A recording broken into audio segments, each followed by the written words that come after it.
আমাদের আশা নয়, আমাদের অনুরোধ মাননীয় প্রধানমন্ত্রীর কাছে। সবাই আপনারা যারা যারা এখানে তেজগাঁর লোকাল লোকজন আছেন, আমি আছি একজন, আমাদের সবাইকে কাজ করতে হবে এবং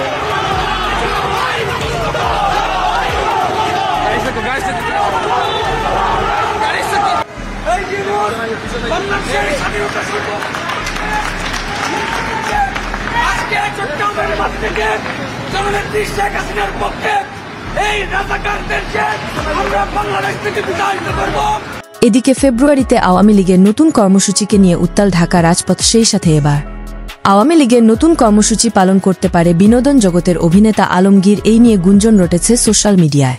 শুধু তাই নয়, আওয়ামী লীগ থাকাকালীন সময় দেখা গিয়েছে এই অভিনেতাকে বিভিন্নভাবে আওয়ামী লীগের হয়ে কথা বলতে। তো আমাদের এই বঙ্গবন্ধু কন্যা শেখ হাসিনার প্রিয় একজন ব্যক্তি হলো আমাদের কামাল সাহেব।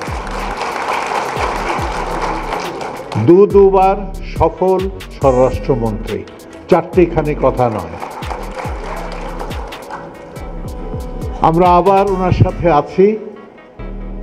আবার এই 7 তারিখে, জানুয়ারির 7 তারিখে ওনাকে আবার, যা এখনও সোশ্যাল মিডিয়ার মাধ্যমে প্রবেশ করলেই হর হামেশায় দেখা যায়।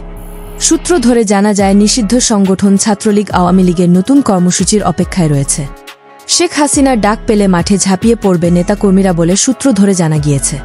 ক্ষমতাচ্যুত শেখ হাসিনার অলরেডি একটি কল রেকর্ড ভাইরাল হয়েছে, যেখানে দেখা যায় হিন্দি গান গিয়ে বিনোদন দিচ্ছেন নেতাকর্মীদের ক্ষমতাচ্যুত শেখ হাসিনা।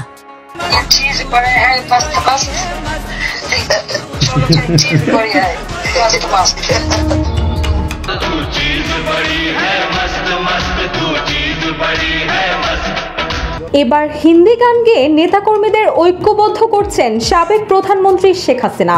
এমনই একটি অডিও ক্লিপ ভাইরাল হয় সোশ্যাল মিডিয়ায়। শেষমেশ আওয়ামী লীগ যদি আবার মাঠে নামে, তাহলে ছাত্র জনতার কি হতে পারে তা নিয়ে চিন্তিত দেশের বিভিন্ন রাজনৈতিক ব্যক্তিবর্গ। খেলো আগে, তারা চান্স পেলেই পশ্চিমা দেশের কাছে কাঁদে যে আমাদেরকে এটা করতে দেয় না। আমরা কেন রাজাকারদের লিস্টটা সঠিকভাবে করিনি?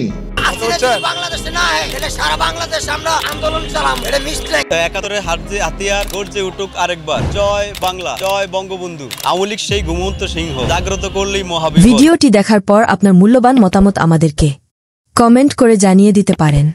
আমরা আপনার সেই মহামূল্যবান কমেন্টের রিপ্লাই দেওয়ার জন্য সর্বদা প্রস্তুত রয়েছি।